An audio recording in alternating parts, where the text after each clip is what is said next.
niyo mpamvu ngewe nzajya nkorana ikiganiro na Sabe gusa uraza hano nkabanza gupima nkapima ibipimo bya byose by'umubiri do kumenya ari abantu bari seriye nka Yago ngaho aratembagaye Yago Jado biri sure I'm telling you.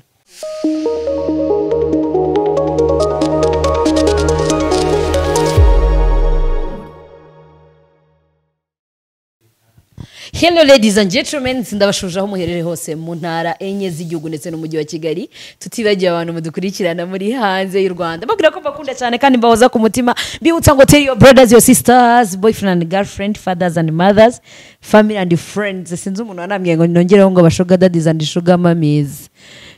Ngo nabone ingenzi muri no minsi. Bibutsa ko ukora subscribe kuri Saneza TV show kugira ngo udacikwa n'ibiganiro tuba twaguteguriye umunsi ku munsi. Hanyuma rero nk'ibisanzwe kuri Saneza tubahereza amakuru agiye atandukanye tukanabaganiriza tukanababwira ibintu by'ingenzi mushobora gukora. Ino minsi rero ku itariki 7 z'ukwezi kwa 12 Liwise Tour yongeye kubategurira trip yiswe hiking Bisoke experience. Mbibutsa ko ari amafaranga make cyane kugira ngo mujyane nabo kujya kwizamukira umusozi mwigire mu birunga. Jado ari wajya mu birunga hari amavuta se ngombe ngaye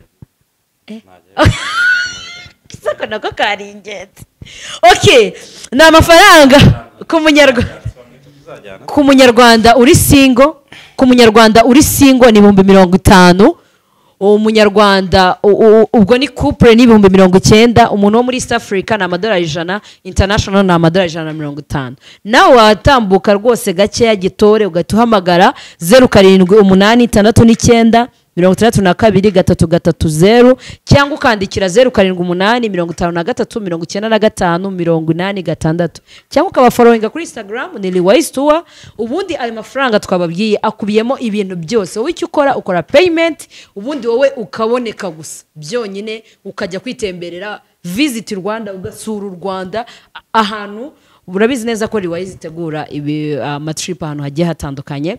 Rero harimo transport, guidance fees, entrance fees, lunch, soft drinks, silent disco, photoshoot. Ibyo byose bikubiye muri ayo mafaranga make cyane wumvishije nko ku giciro nk'icy'umuneke. Liwise Tour hejuru cyane.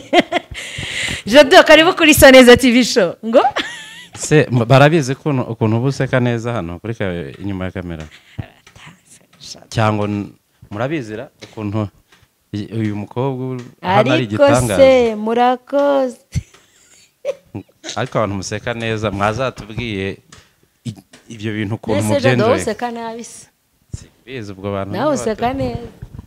Murakoze. Ndauraho neza. Ndaho ndakomeye. Karibu kuri Saneza. No kuri murakoze cyane. Abantu kugira ngo basa neza uno munsi nabahitiyemo kubajyana muri gym. Wabazanya aho bibera. Baze dushyireho akantu. Baze dushyireho akantu hano. Ubu nawe ufite 6 pack. Ase 6 pack ni izi? 6 pack. Njyano baba 6 pack. Ndaza kureba amatafari hariya ndebe ari kunzu kwangana. Oya. 6 pack ngo ziva hano ngo nabyumvanye nuze. Wa muhungu ari rutambi. Ngagira 6 pack ngo ziba zimeze gutya. Noneho n'abakobwa ngo babishakira ahubwo bafite 6 pack. Jado razifite. Mu cyongereza baravuga ngo it's better to have a 6 cars more than a 6 pack. Ngo it's better to have a 6 cars more than to have a 6 car. Ni paka? 6 packs. But in Kigali you have to have a 6 pack more than having a 6 cars. Ari ufite 6 cars n'umuntu ufite 6 pack wasanga nderata mu nabi akanga Kigali bahitamo 6 pack afite yaje by'imodoka. Ariko by the way intoza umuntu ukora sport abasa neza agaragara neza. Nimba wumva nyine bakubwira ngo 6 packs zabaye n'umwana arakubwira nge umwana umwe wo mu gipangu duturanye aherutse kumbwira arambwira ati ati narakubonye tufite 6 packs. Ndamubwira 6 packs what do you mean? Ati nyine ukora sport ufite amatuza ugira gute ngo narakubonye ngo kuri TikTok. ndabaze TikTok burya bimaze kugera ku rwo rwego hamwe umwana ashaka kuza akareba akamenya nuko uteye n'iki kandi n'umwana afite nk'imyaka nk'irindwi mutoye muto w'umukobwa ndavuga nti wow igihugu cyacu abantu bamaze kuba abasirimu so rero ririyo into nibyo nk'ahantu nsanze ni ku kazi niho bibera niyo mpamvu tugomba no gusobanurira abantu six packs ni ibintu uzabona imirongo ikasana kuri abdomino iba ari 6 iba ari 6 itatu hano ni amatafari bimeze nk'amatafari njye urumva kuko nshaje zamaze gusibama ariko abantu nka kameramani wawe nabibonye arazifite urumva oya nti ibintu ni hote Liliose ari guseka kameramani ngo afite kameramani ufite 1 pack cyangwa 6 pack ni 6 pack Lilio ibyo bintu ni hotera ritoroshye habe na gatoya oya pe Dado noneho reka se ni muri gym uvanga nibura umweretse niko turaza kubereka inyuma ya kameramani nawe abiyereke sha icyo nzicyo kameramani twakoze ikiganiro turi gufeta anniversaire kubera yanze kugaragaza izo 6 pack iyo baramubonye icyo kiganiro yaravuze ngo ntago yagisohora bu yararahiye ntago yigeze acha upload reka yarambwiye ngo bambone ngo n'ukuntu ngo meze ngo nana 6 pack mfite oya 6 pack ni ntuza nuko biba byacanze abantu byabagize ariko nta bidasanzwe kuko buri umubiri wawe wose uko umeze wawubaka ni nko kuririmba buriya umuntu uvuga nawe yaririmba warubize really ubu nanjye nagenda nkaririmba wagenda ugakubita ati byemere ugakubita abantu bakavuga ati kumbi ni wawundi ni wewe Liliose twari twarabuze Jado hari uburyo ukoramo presentation bwawe nkunda uko byatangiye Maître Jador nyita coach Maître Jador nk'ibisanzwe oya naze ko wirebeshe cyoroshye Jador abantu munyita Jado ntago nitwa Jado ni wa mukozi wo mu rugo hirya y'iwanyu nge nitwa Jador Maître Jador kubera iki Maître iyo mbivanye mu ntuza ni title yanjye ndetse iri officiel cyangwa se iri official mu mukino wa karate ndi umwarimu wa karate ndetse umwe mu bantu nabaye umwarimu wa karate nkiri na mutoya ko ndumva ahagana muri 2006 nibwo ngiye nambaye ceinture noire ariko ntangira karate nayitangiye 98 rero urumva iyo parcours yose kuzamuka kugera 2006 kera aho byabaga binakomeye bijyanye n'intoza n'imyigishirize ubu ngubu ibintu byose byaroroshye ariko ukuntu twigaga icyo gihe byaranatindaga cyane ariko guhera icyo gihe ngiye nko guhera 2000 abibuka abo twiganye Kabgayi guhera 2003 nari umwarimu wa karate kuzamuka sa nkaho nagabanyije umwanya nayihaga ku icyo gihe byo nayihaga umwanya cyane ntuza Maître rero ni sensei mu Kiyapani mbere no bavugaga sensei Jado ariko nje muri showbiz icyo gihe nabaga muri music industry guhera 2009 sanga ntago wakoresha sensei kuko sensei ni Kiyapani bivuga umwarimu mpita rero nkomeza Maître nk'umwarimu mu Gifaransa abantu bose babikomeza gutyo ko n'igihe namaze wenda abanzi kera bazabikubwira hano ndi umuntu wa kera nahozeho nyuma ya jambo Jado yahozeho ukimara kuvuga gutyo hari ibintu abantu bashobora guhita bibaza uravuze ngo uruwa kera muryari muhe mwaka watangiranye na showbiz muhe mwaka kugira ngo n'abantu bahite babasha kubyumva neza kuko igihe umuntu ashaka kuvuga ngo bakera ndagetse igihe nicara bavuga ngo kera ngo muri 2022 nza muri showbiz kuko nicyo gihe ndi umunyeshuri abantu bazi wenda niga Kabgayi natangiye gutegura ibitaramo icyo gihe navuga ngo ni nkabwo iyi modern cyangwa se iyi ntuza new generation y'umuziki yatangiye ariko ubwo nimvuga new generation ni bya bindi bavugaga hari abahita babona nyuma ya covid ko hari indi generation y'aba Juno ndeka mere kuri ntuza generation y'aba Rafiki ba Miss Jojo mu nyuma yaho gatoya haje Tom Close ariko Rafiki Miss Jojo Dr Claude iyo generation ni yawe iyo generation nateguraga ibitaramo nari event wari muyombo wa kera noneho ni muyombo mushyoma mushyoma noneho nyuma nza kugira gute mushyoma bubu urano n'umugabo umari ufite ikintu kinini amaze muri music industry yacu bura umuntu wararirimbye ko nanjye nari amafaranga ye muri ntuza ya campaign ya Tigo 2010 hari abantu twabuze mu muziki wahoze umbaza ngo kuki naretse umuziki hari abantu twagiye tubura cyangwa se nk'abantu bitwa Mike Karangwa bari abantu my dear icyo gihe cyacu bari abantu bica bagakiza ariko bazi n'ibintu bakora banakora n'ibintu bikomeye cyane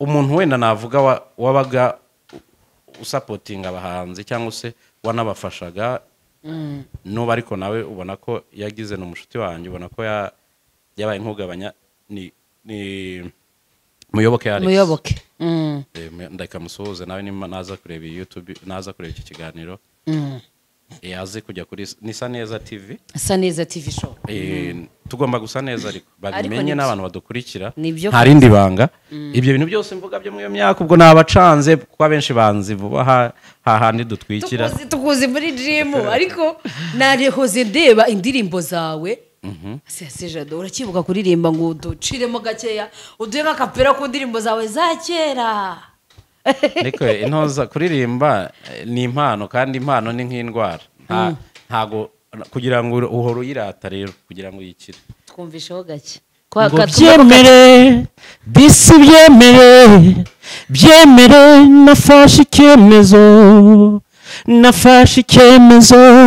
nafashe icyemezo ngubu noneho wowe ubwo wamenye nanjye nkakumenya hoya sinzongera gukunda abandi mfashe icyemezo wow ninde kubera iki utari gukora umuziki ariko Jado uri multitasking wabaye nka computer no kuvuga ngo kugira ngo uzicare hari uzaza kubwire ngo Jado ko nkuzaha unda kubwira ati ko nkuzaha naciye mu bintu byinshi ariko nta kwita bibi kubera ko byose it's just for entertaining cyangwa se to entertaining people iyo entertainings abantu nawe uboneraho umwanya wo kugira gute wo kuba kwiha amahoro kuba mushya njya nisanga hari n'abambwiye ko ngo navamo umukomedi ariko simbizi ese ubu wabishobora ibyo ntago nabishobora kuko umukomedi w'umusaza se tuzavugisha ariko twumve kuko yakwitegereje abona wabyava muri context wenda babivugamo hari ukuntu njya nkunda kuba ndi kumwe n'abantu ariko menyereye cyangwa nisanzuyeho abona basetse batembaga ukabatera nk'udustory hari nk'ukuntu nivugira nk'akajambo kamwe ukabona abantu baturitse basetse ariko no muri rusange kugira ngo uzambone ntarimo nseka kenshi biragora kuko njye ubuzima bwanjye cyangwa se uko mbayeho numva ngomba kubigira urana nk'urumuri ahantu hari urumuri hari itara hari iki haba habona bura niyo uhora useka wishimye suko udafesingana n'ibintu bishobora kugira gute izo challenges zose zishobora gutuma ubabara ariko kugira ngo uzabone ikintu cyababaje Jado ngo ya fade in the down you can't Jado iyo umuntu akumvishije yumva ko ari umuntu Jado wakoze ibintu byinshi wakoze kiriya na kiriya yaragerageje byose yarabigerageje ariko se kubera iki wagezaho uvuga uti mpisemo sinzi niba warahisemo kuko umuziki ntago tukubonayo muri karate naho ntago turi kukubonayo muraje mu mbone uyu mu munsi muziki rero turi kukubona cyane muri gym gukoresha abantu sport kubera iki wafashe umwanzuro ukabifata nkaho ariyo noneho kariyeri ndaza no kugaruka inyuma nkubaze ngo kera hari inzozi wifuzaga hari uburyo wifuzaga kuzaba hari umuntu wumvaga wifuza kuzabawe uyu munsi iyo urebye ubona uri mu nzozi zawe ni ibibazo bibiri uri bunsubirize rimwe urakoze mbisubize noneho cyanze kubisubiza kare oya bisubize icya mbere warumbajije ngo kuki nisanze muri siporo cyangwa se muri iyi kariyeri yanjye ya fitness nibyo nize muri kaminuza aho icyiciro cya kabiri kuko ni abo twiganye usuzi ko nize n'itangazamakuru wari ubizi okay ni ukuvuga ngo nyuma yaho rero hari ukuntu ujya mu bintu buriya ni nacyo kintu tugomba kwakaraginga ababyeyi ukajya ufasha umwana wawe nko ku bana banjye burya ko sirizabaho do gusapotinga umwana mu bintu akunda cyangwa se yibonamo so rero nge navuga ngo nk'ubwo ukuntu ibintu nize wenda ubwo reka ngucireho niga segonderi turankome nayize muri esapag igitwe ni rya shuri ryiza ubwo kera icyo gihe cyari ikigo cyiza navuga ngo bijyanye n'uko ibigo by'icyo gihe byari bimeze ntangiye rero cycle superieur nize mécanique automobile ubu ndi n'umukanishi ndangiza mécanique automobile A2 ndangije mécanique automobile mpiga amafaranga nyuma njya kwiga journalism and communication muri seka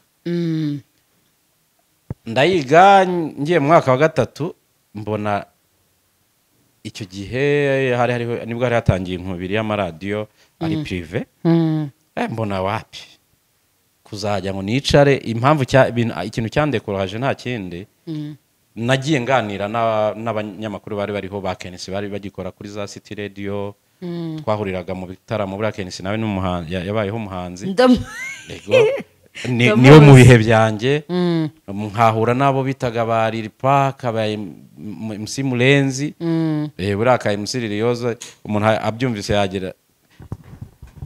yahita agira ngo ahari niho wagakuye MC Murenzi nzi yakoraga kuri contact abantu tugahura ariko nkabona abantu benshi duhura muri icyo gihe n'ubundi style baracyambona nk'umukaratika kuruta uko bambonaga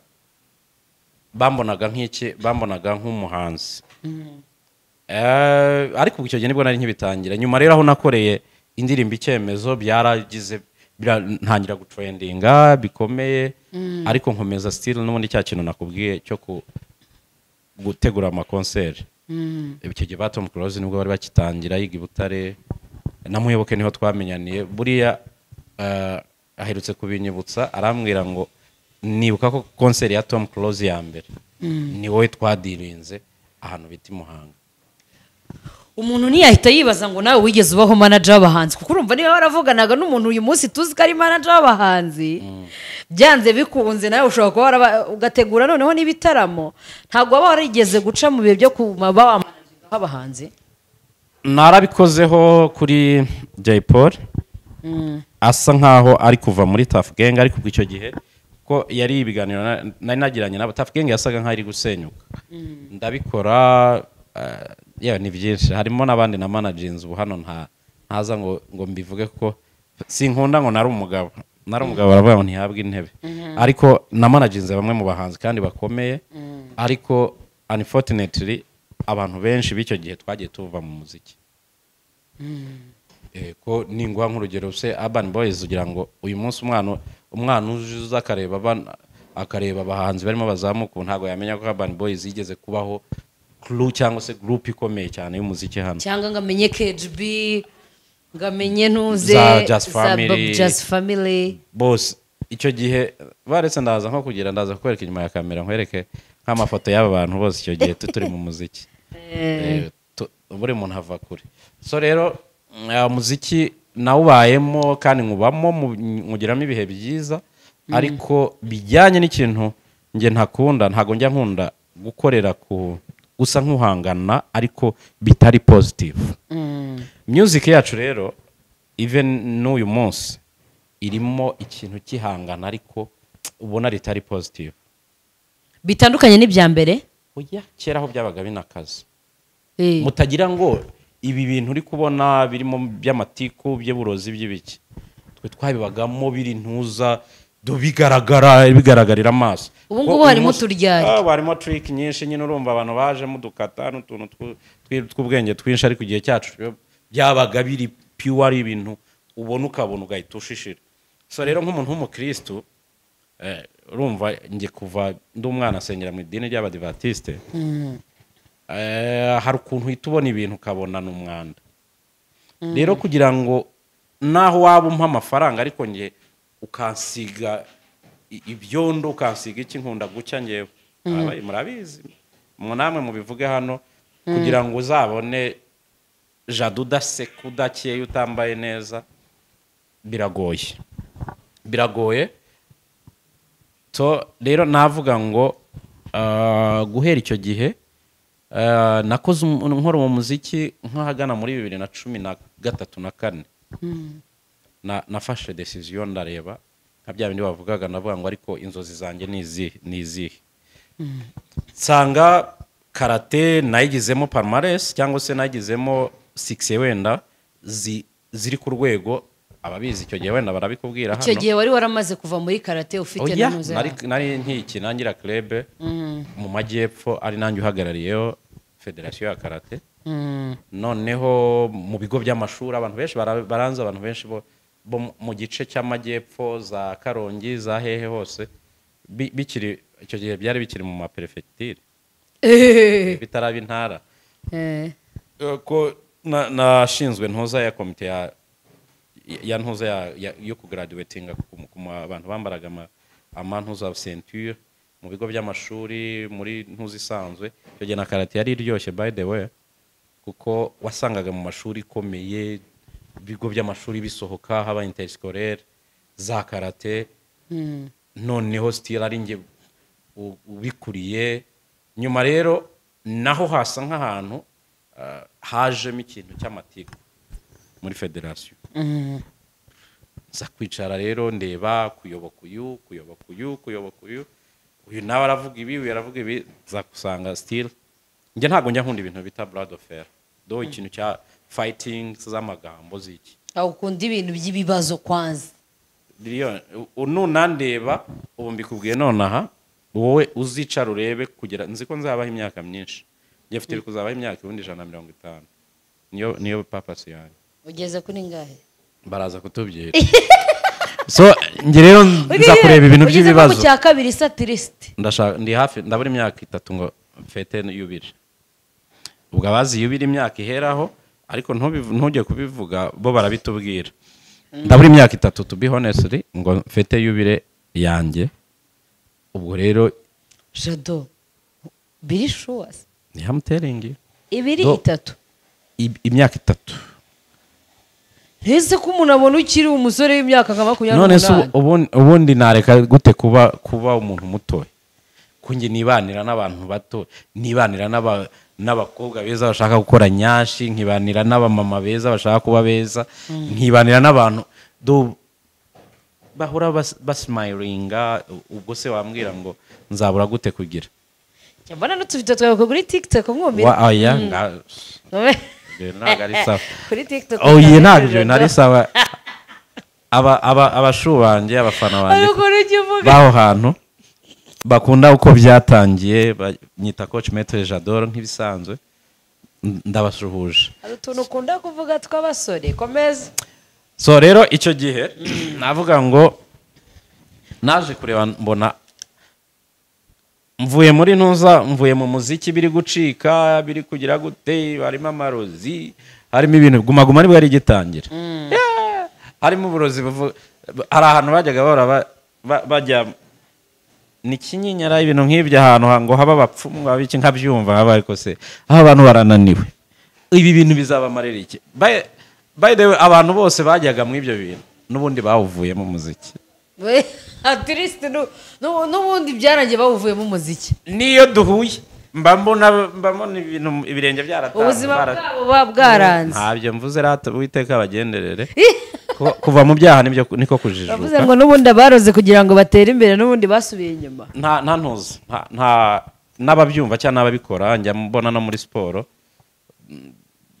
bibamo ariko nta cyiza cyabyo abantu basigaye bavuga ngo version z'amatiku zisigaye zigenda zikurikirana ngo ubu havuyeho izayago hagiyeho iza siporo muri ino minsi ni ukuvuga ngo mwe ntago muragira ntago murabimenya ibi bintu nyine byahozeho ariko abantu babibamo nta kintu bibungura so nge rero niho wahise umbwira nararebye ndavuga ngo reka niyubakire impaya yanjye so nibwo nafashe gahunda mbona ko ya karate nakinaga ya karate nakundaga natangamo support yose ishoboka ababizi barabizi nk'abana benshi nagiye ntoza ubu n'abadamu n'abamama ndatoje ari abana batoya barabizi icyo gihe ukuntu byamvunaga nko mu makompetisiyo n'iki kuko nta kindi rwari urukundo it was a passion rero nyuma nza kwicara ndavuga ngo ko ibi bintu mbona mbimazemo imyaka hafi igera muri 16 muri karate nkaba mbona still ntaricara ngo mvuge ngo mfite salary wenda iri fixe y'amafaranga ngana gutya ushobora kwinjiza muri ibi bintu ko ibintu byose birekompasa nuko n'ikintu winjiza ko urumva nayo maze kuba responsable maze abana banjye bamaze kugira naho aho bakeneye papa ko abakeringa agira gute bakeneye ko uyu munsi bakwicara nabo bakaba proud of ya daddy wabo ndavuga no ntago kuzajya abana bavuga ngo papa ni sensei ngo ariko ndaho ndi umuntu ubaho usukuma iminsi ndavuga no it's better ko njya kugira ngo nibwo nagiye kwiga itangazamakuru ngezeyo itangazamakuru still ariko nabaga mbifatanya n'ubundi na gym ko nge naniga secondary nagiraga gym ariko iyo gym karate yamara kuvamo hakaba aribwo hazamo gym hakoresha aerobics n'abantu bakora bodybuilding so rero nkabona still nibyo bimpa amafaranga inzu nishyuramo nyishyura kubera gym ibindi bintu byose nkora icyo gihe nahise nshinga na shop y'imyenda ya siporo mbona byose bibyawe na gym ndavuga why not ibi bintu ntaba ari byo nkomeza ngo ngende mari nabyo niga muri kaminuza nibwo rero nahise mva muri seka aho nigaga njya kwiga muri Afrika y'Epfo sport niga sport exercise and nutrition urumva still nahise nisanga muri bya bintu n'ubundi bimpa amafaranga ariko nanabikunda by the way kubera iki kubera ko muri research nakoraga cyangwa iki mu byamfashaga mu bintu nabonaga byose bishobora gutuma mba wa mujado wa kera cyangwa se wa umuntu wese ashobora kureba akabati uyu muntu aranyoheye sanga still nibyo bintu ndagenda mbyigayo maze kubyigayo ndaza nava noneho nabikoraga by professionally kubikora nk'ibintu bimpa amafaranga ariko noneho reka nze mbikore nk'umuntu ubifitemo qualification muri byo Jado iyo umuntu akikwitegereza cyo kureba mu kanya twavugaga ikijyanye na Yubire iyo umuntu akikureba ahita abona ufite itoto ukiri muto ndi kuvuga nyine ako naga compliment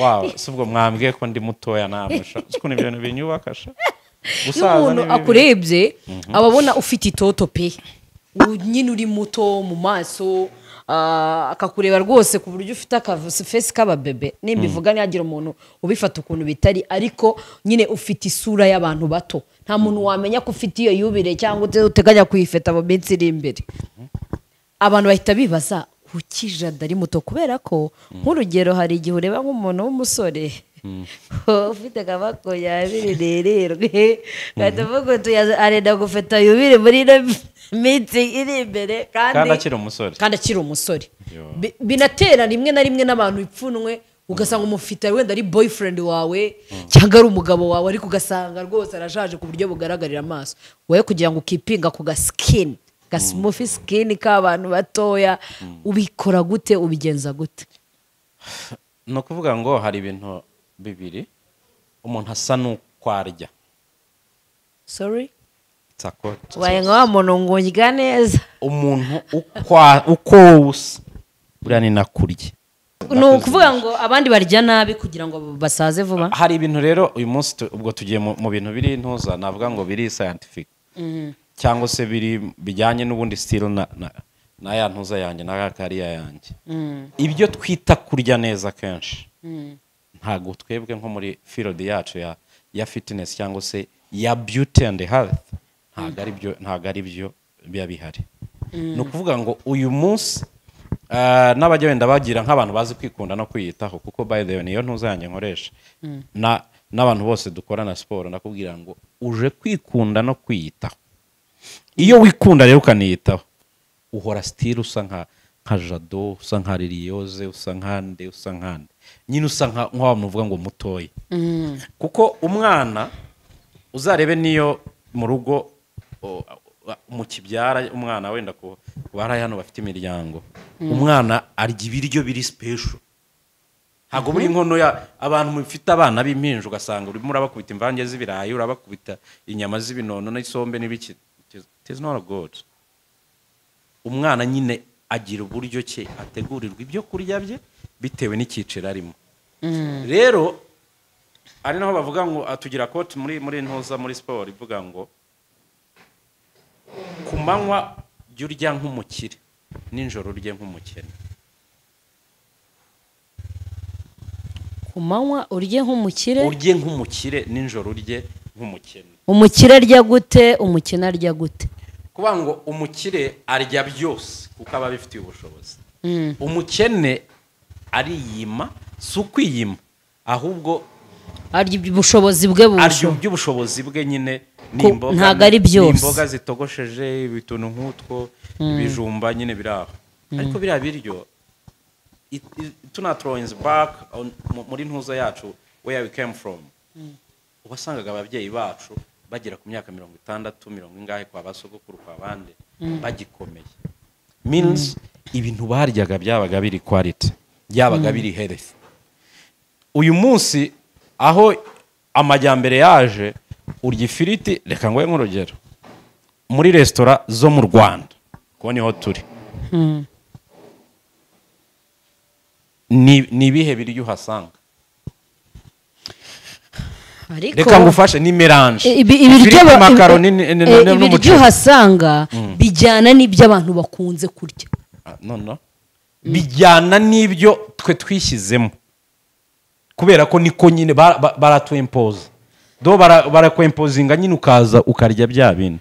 None se ubu ngubu ko nziko wenda uhagenda cyangwa se ufite uko ugeze, iyo ugeze mu Kampala ntibarya se, ntibakunda se ibyo uhasanga iki se?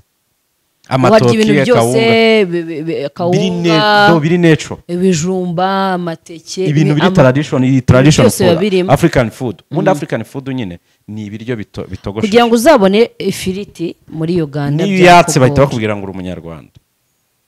Warubizi? Uretse ko butumaze kuba konveka nabo bamaze kuba convinced barabazi ko nagafiriti karyoha mu kanwa, ariko karyoha mu kanwa ariko hari ahandi kari buje guteza ibibazo.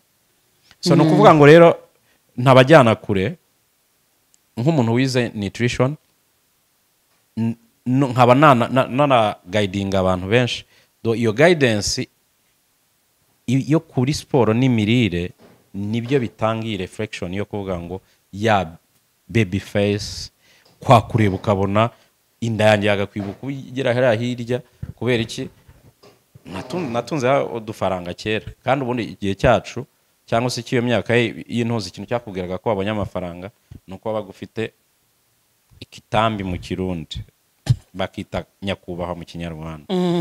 Kubera ko niyo na n'uyu munsi uko ari abantu njya gukoresha sport nk'iwe akambira ati ukore kubindi ariko ntukore kunda, kuko ni ingaragaza ko maze kubona amafaranga.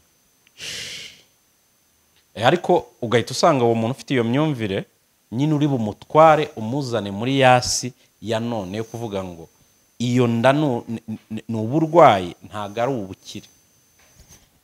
So rero ukurya niho ubwo ndacyagaruka kuri cya kintu ukurya ni kusa. So wenda mu minsi uzansura cyangwa uzajya uza tugakorana siporo uzajya ubibona uburyo ki n'abantu wenda bankurikira nko ku ma social media Instagram cyangwa se TikTok aho nkoresha Maître J'adore Fit, murabibona ko nk'abantu nkoresha njya kenshi nanabategurira ibyo kurya bitari buri munsi ariko nkakwereka twiga no kwiga icyo magamije. Umaze kuvuga yuko sorry gato umaze kuvuga yuko kurya hari ibiryo wavuze bitaribwa. Wowe biraribwa mu buzima busanzwe ntabwo ujya urya sport ntabwo ujya urya chips. Chips nge nshobora no kumara amezi 6 ntararya chips no muri event hanze kugira ngo wenda nko muri wedding hariko njya nkubona uri kurya inkoko wakaranze. Ira nkoko uze kureba ibikoresho biba mu hano uzaza urebe nta mavuta nya nkoresha ni steam gusa nkoresha umwuka ariko kaza inkoko isa ubona imeze ukuntu abatagiwe iba ari inyarwanda cyangwa nizazindi sinzonga. Nkoresha inkoko bita saso. Saso ndazizi. Kurazizi. No kuvuga ngo n'inyarwanda ndazikoresha ariko nubwo mwishyizemo ngo ni inyarwanda zira nkoko nta ndangamuntu zifite. Nuko we mubwirwa n'iki ubundi ko ari kuki se zitava iwabo wa kamera. By the way Saneza TV hano ni intoza ni East Africa no kuvuga ngo Liliose yikoraho avuka muri Ethiopia nuko yaje akisanga mu Rwanda cameraman we ni umukongomani noneho nanjye hano bagize ndi umunyamerika urumva turi muza migabane na muza bihugu turi mu nama mpuzamahanga ubu turi mu nama it's a summit summit of health food and sport. Jado ko njye navuze ko njya nisekereza abantu batari abanyamakuru ko utangiye gusekura umunyamakuru. Jado kandi rero ngiye iki kiganiro nakiva rose ubu ndagusetsa gutyo ukomeze ugarame tuze gukomeza dukomeze interview.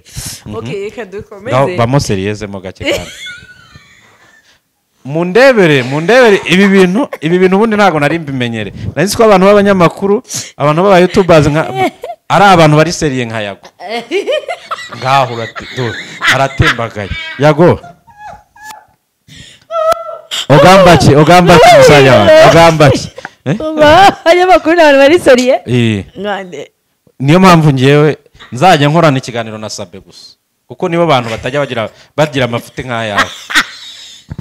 Twikomereze Yago Sabe kovuze Yago kovuze igipangu kagira ukawira akano ko gusota igipangu nyine ariko okay hanyuma Jado wari muvuga ngo ntago ngari inyarwanda urabyibagiwe saso zo ntago ari inyarwanda se none se si inyarwanda nyine ntiziba mu Rwanda wambwiye ngo inyarwanda ngo iki nakubwira ira nkoko ntaranga muntu bifite none ziriya bajya bita inzungu bavuga ko ngo nazo zishobora kuba ziri zimwe mu zica umubiri w'abantu.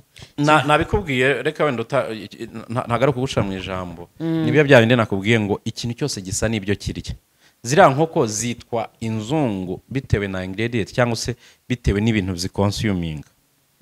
Urumva nimba zikonsuming ibintu byo mu nganda nazo nyine zizaba zigize gute zizaba zifite kwangiza umubiri kanshi. Noneho impamvu ziriya especially nka saso impamvu nge nzikunda niyo mbanje kuyizana mbanza kumekinga sure ko ahantu nziguze ko sinzigura ku muhanda ngira ahantu no mu bintu byose wenda abantu banzi cyangwa se dukora na sport ngira abantu bandirivaringira ibintu ariko mbizi neza ko ibi bintu yazanye cyangwa se yagize gute biri natural biri naturel. Nuza kugira nk'imboga nge sinzigura ndazihingira hano mfite umurima y'igikoni mfite ibintu byose nkunda ibintu nyine na making sure ko bya bintu biri natural. Rero zira nkoko impamvu zitagutera ibibazo cyane zirarisha ibyatsi kandi mu byatsi n'ubundi still niho tubonamo bya bintu byose umubiri wacu ukenera kuko ubwo birahita bihuza na bya bintu nakubwiye byo kuvuga ngo kurya nk'umukene. Uri kumva abakene bari ibintu basaruye mu mirima yabo ariko nubwo tubita abakene niba abantu niba bafite ubuzima kuturusha kuko uyu munsi twebwe turakonsuming ibintu byo bivuye mu ma industry biza bikagira gute bikagira ama effect ku mubiri yacu cyangwa se ku buzima bwacu urajya kubona ukabona umwana w'i Kigali cyangwa se wo mu mujyi na za USA na za hehe arwaye kanseri cyangwa se agize ibibazo bya diyabete agifite imyaka 10 nukubera iki nukuvuga ngo uyu munsi barateka icyayi niba mara kugiteka bagire gute bagishyire muri teremusi ya plastike ibyo bintu byose ubwo byose biba bifite ukuntu biza bikangiza umubiri barateka ibiryo niba mara kugira gute iyo firiti bamaze guteka nihora azayikubite muri ntoza muri microwave yongera ayishyushye bwa kabiri izi compost bimaze kugira n'amantuza ari chemicals iziba zimaze kugira bya bintu byose nibyo biza bika destroyinga wa mubiri w'umuntu bivuze ngo rero nge cyangwa se n'abakiriya banje niyo mpamvu uzabona hari abantu bajya bakunda kuza bakazana ibintu bya speculation byo kuvuga ngo abantu ngo kuki ukoresha abakobwa beza gusa ngo ko bagore beza ngo ibiki abantu bagomba gusa n'ibyo barya. Hanyuma Jado, thank you so much, urakoze cyane. Hanyuma wari umaze kuvuga ku kijyanye n'imirire igiye itandukanye, noneho dukeneye kumenya aka kanya byanze bikunze umuntu uri kuri Saneza arimo aravuga ngo natubwire ni ryari umuntu yumva ko yariye neza, ushyireho nk'urutonde mu gitondo ushobora gufata ibiki. Hari umuntu umenyereye ko gufata umureti mu gitondo ku nati ari byo bintu byiza bitunga umubiri we. Hari utekereza ko mu gitondo kuba yakora wenda agatogo cyangwa se akaba yanywa icyayi cyonyine cyangwa yanywa icyayi cy'amata cyangwa se akaba yumva yuko mu by'umubwiye avuga ati agachipsi umugati, kuko nyine ni byinshi cyane twebwe turya, sibyo? Wowe ushaka kuhita umukorera list ukamubwira uti none niba ushaka kurya neza ushaka kuba udakora siporo. Hari n'abantu badakora siporo pe, ariko akaba akeneye wenda byibura kugira imirire myiza. No kuvuga ngo cyangwa siporo ijyana n'imirire.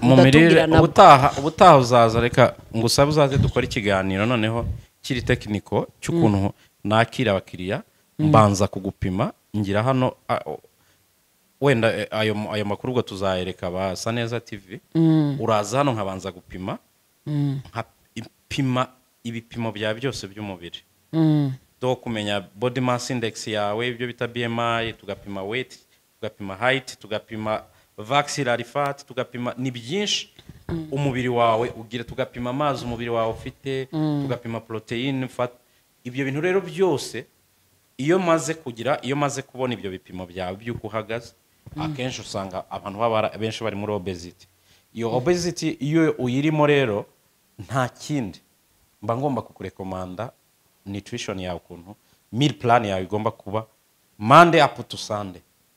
Noneho kugira ngo za exercise urimo ukora icyo gihe, nimba ushaka nko kuruzinga weight, nimba ushaka nko gucleaninga your skin, byose biva urabivana muri bya mirire. Ukuvuga ngo rero ngiye guidance nguha cyangwa se n'abantu bakorekeye Saneza TV, uyu munsi banza umenye groupe yawe y'amaraso. Numenya blood type yawe bizaguha kumenya ibintu wemerewe kurya n'ibyo utemerewe, kuko buri groupe yose buri ifite ibiryo yemerewe biri health n'ibyo wowe ugomba kugira gute kwa avoiding. Noneho numara kumenya blood type yawe umenye intuza yawe BMI do amaraso yawe cyangwa amawazisi ibyo bintu bita oasis biri ntuza wenda ahantu uri kuba, kuko hari abantu baba affected nko mukongera ibiro bijyanye na weather ihari, klima ihari aho hantu. Ukaba wenda n'urugero nkanjye n'urugero iyo navuye nko mu Rwanda ni nko muri Amerika ndabyibuha niyo nahamara 2 weeks. Kubera iki? Kubera ko klima yaho cyangwa se uko mba nahinduye ntihuye ni yacu, n'ubuzima nabagaho hano ntago babuhuye n'imirire. Noneho urumva nimba hano turi gukora ikiganiro aya masaha abandi bari kubyuka, nge n'ubundi y'umubiri wanjye ugezeyo mbyuka abandi baryama, nkaryama abandi babyuka, nkarya abandi bari kudigera ibyabo. Kubera iki? Ko still umubiri wanjye ubutaragira gute, utariyadapta kuri ya ntuzi ihari. Ibyo bintu rero kubikontorora ni wowe ubwawe ugomba kwicara ukamenya ntuza yawe hari, uricara ugakora research kavuga ngo kugira ngo nibura groupe yanjye y'amaraso nimba igeze aha hantu ni ibihe biryo kuruma n'ibiryo biba bitandukanye.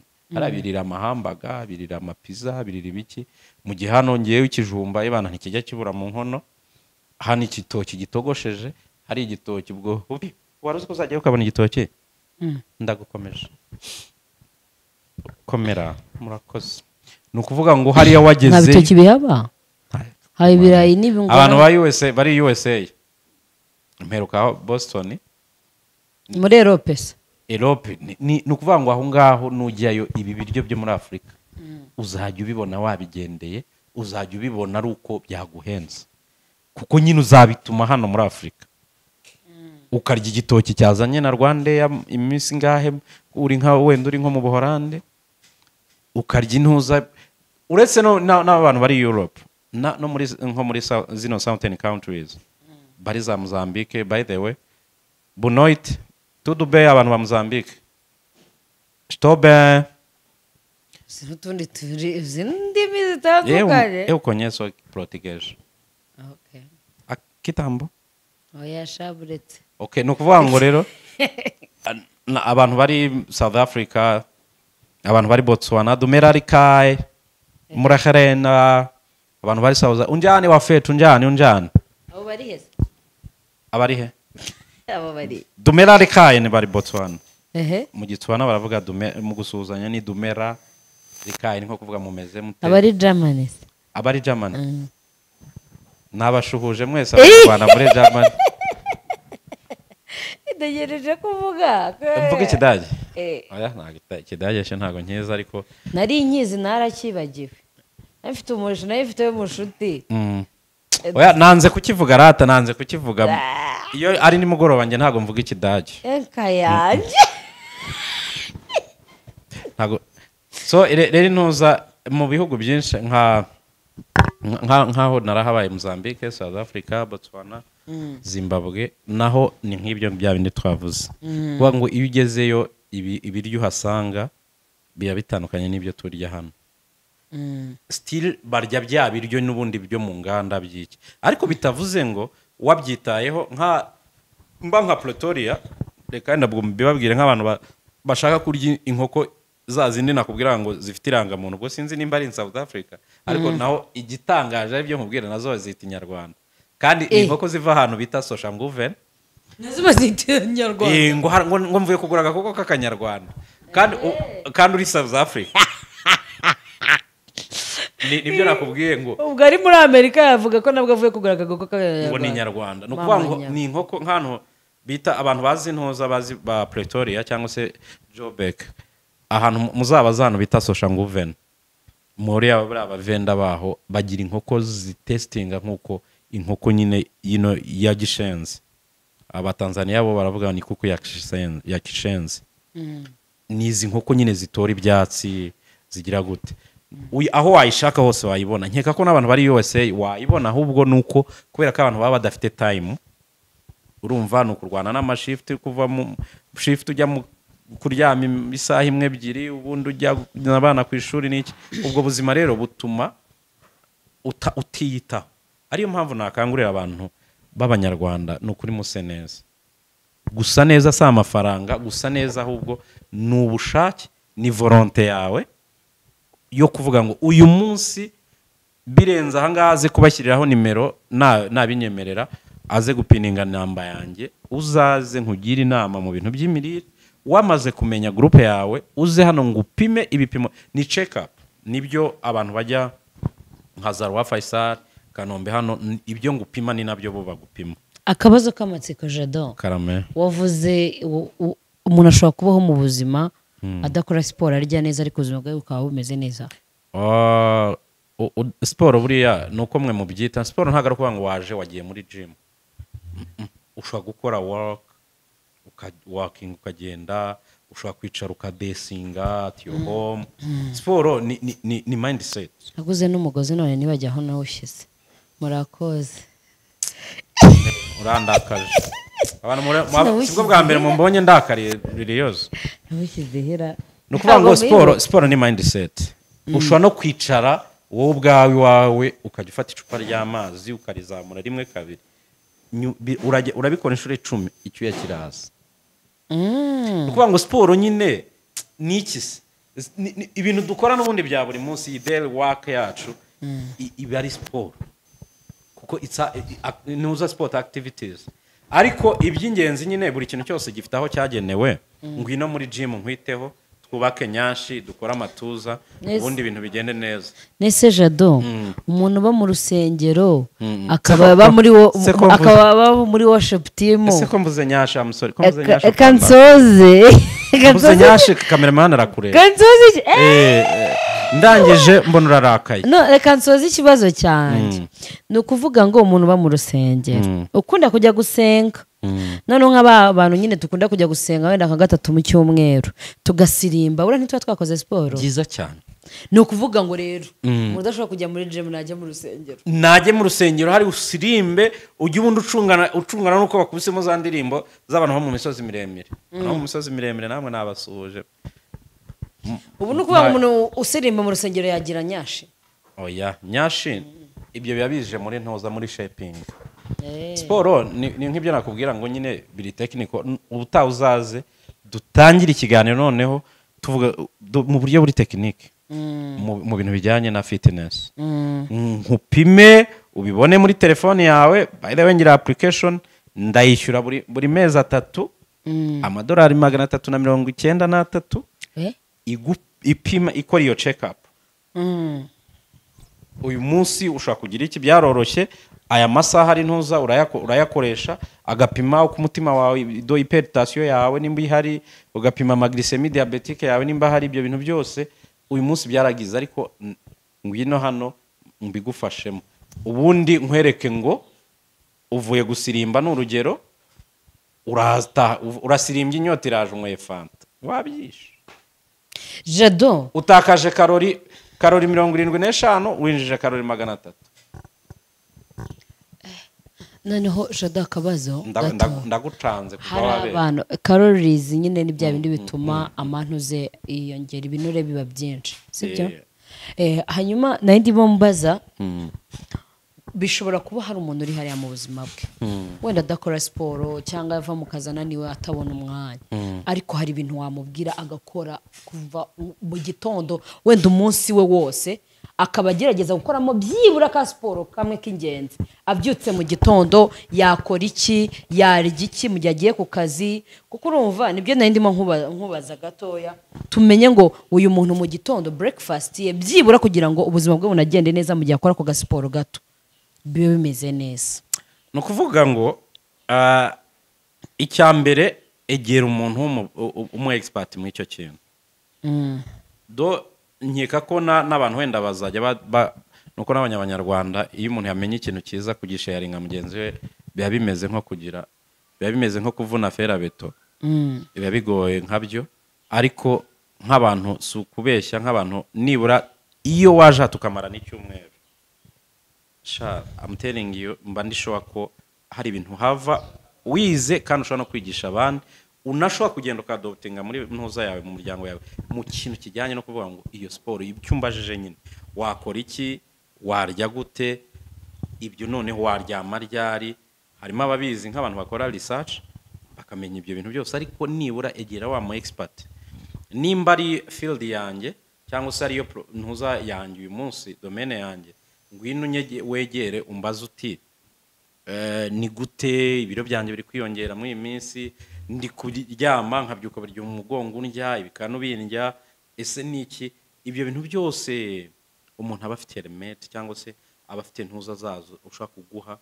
bikakorohereza rero icyambere nibura nimba ujya nko ku kazi ufite nk'ahantu ushaka kugenda ibirometero 2-3 reka kugenda n'imodoka byuka kare ukumva we witambukire n'amaguru harimo hitaba ngo icyuya sengugira ibyo bintu no bwana ugendere n'amaguru buhoro kubera ko izo ni za physical ntuza activities ubutangiye gukoresha umubiri wawe nugerayo cyangwa se muri icyo gihe while urimo walking gutyo nibura bufite nk'iki nk'agateremusi karimo amazi ari wo amazi y'akazuyazi ugenda unywa make kubera ko nk'abantu benshi bakora ikosa ko nk'abantu benshi njya nakira hano usanga bafite ikibazo cy'amazi make mu mubiri bijyanye n'iki bagutomera amazi yayanywa agahita ajya kuyihagarika. Bivuze ngo hano mu bakiriya banjye ngo na timetable y'igihe unywera amazi kugira ngo umubiri hamwe ushobora kunywa amazi ukamara isaha ebyiri wanyweye igice cya litiro utarajya kwihagarika, ariko urabikora mu gihe kingana iki? Ayo mazi uyakeneye mu kihe gihe? Iyo igihe cyane uza guha umubiri wawe ngo uyagire gute? Kuko abantu benshi baba barabaye desiderate kubera icyo kintu nyine cyo kwicara amazi ngo uyanywa kuko inyota yaje. Nikosa ibyo bintu rero byose no kuvuga ngo urarya ryari, lunch yawe iri sangahe, dinner yawe iri sangahe, breakfast hari n'igihe itari ngombwa kuyifata. Nibyo nakubwiraga nk'igihe uri kwigendera gutyo winywera amazi yawe akazuyazi, nimba utarwara igifu shyiramo kantuza ka ginger ukashyiremo nka lemon ebyiri, ayo mazi uyanywe araza ni detox uba uri gukora. Iyo rero detoxification uri gukora iraza kugufasha kugira gute? Gutwika bya binure izo bita maxillary fat, ibinure biba hagati biba imbere mu ntuzi imbere y'uruhu rwawe. Nicyo kintu cyonyine gishobora kugufasha kubitwika. Ko utugira ibinure bibiri, ubwoko bubiri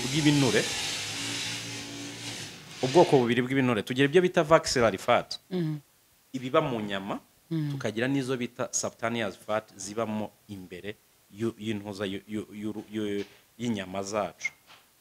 Buriya uzabibona nimba ujya ukurikira nk'ukuntu bakora amasajari, hari iyi bita tummy attack bino bakata hano, ariko hari n'indi bavana ibinure biri ku gifu cyangwa se biri mu nyama zo mu nda imbere, naho hageraho bakaza ibinure. Uti mu gitondo abagomba gukora ka marche ni sawa yo ugakora marche, ariko ukaba ufite n'icupa ry'amazi, yaba byiza ka amazi y'akazuyazi arimo ginger na lemon.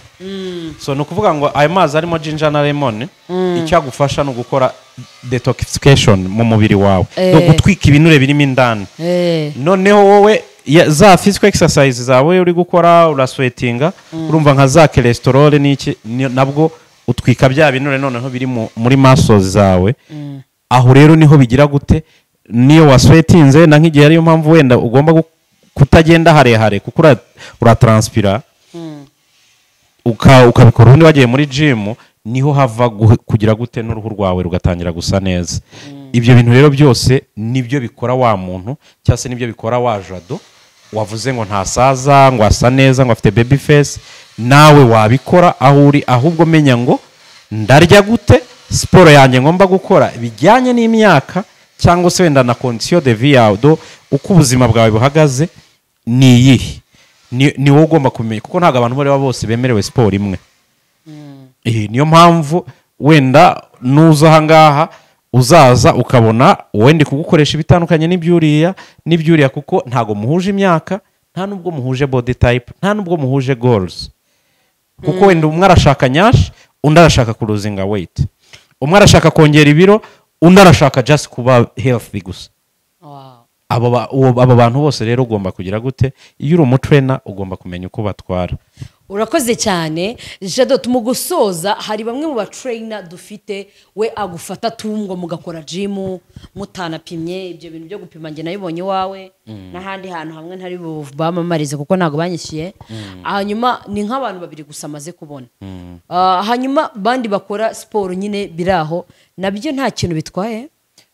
Ni bibi kubera ko niyo mpamvu umuntu akora siporo cyangwa se ajya muri siporo akamara iminsi 2-3 kugenda byaramunaniye, kuryama byaramunaniye, ubabara bw'abadukurikira cyangwa se abajya bagira, ariko icyo kintu nge ntago kijya kiba hano.